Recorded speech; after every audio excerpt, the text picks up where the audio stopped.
కూటమి ప్రభుత్వం ఏర్పడింది. ఇక నామినేటెడ్ పదవులకు సంబంధించినటువంటి టైం వచ్చేసింది. గత కొద్ది కాలంగా దీని మీదే కూటమి కసరత్తులు జరుపుతుంది.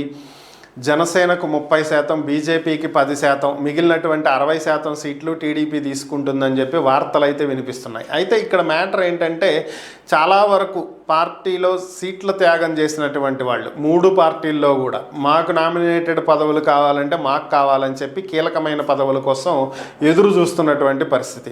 ఇంకా నిన్న క్యాబినెట్ సమావేశంలో అలాగే 100 రోజుల పాలనకు సంబంధించినటువంటి సమావేశంలో కూడా చంద్రబాబు నాయుడు నామినేటెడ్ పదవులను ఫిల్ చేస్తాం, త్వరలోనే ప్రకటించబోతున్నామని కూడా చెప్పేశారు.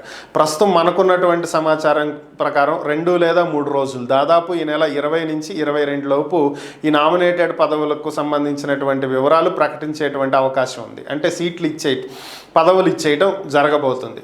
మరి ముఖ్యంగా ఇక్కడ మూడు పార్టీలకు కూడా న్యాయం చేయాలి, లేదంటే ఇబ్బంది అవుతుంది. అటు జనసేనను సాటిస్ఫై చేయాలి, ఇటు బీజేపీని సాటిస్ఫై చేయాలి, సొంత పార్టీ నేతలను కూడా సాటిస్ఫై చేయాలి. ఎందుకంటే చాలామంది సీట్ల త్యాగం చేశారు కాబట్టి వాళ్ళు అలిగేటువంటి అవకాశం ఉంది. సో వీళ్ళెవరు అలగకుండా ఉండే విధంగా ఒక అందరికీ ఆమోదయోగ్యమైనటువంటి పంపకాలు జరపాలి. సో ఇదే ఇప్పుడు చంద్రబాబు నెత్తి మీద ఉన్నటువంటి అతిపెద్ద సమస్య. ఎక్కువ మంది సీట్ల విషయంలో లోకేష్ దగ్గరికి వెళ్ళి సిఫార్సులు చేపిస్తున్నారనేటువంటి వార్తలు కూడా వస్తున్నాయి.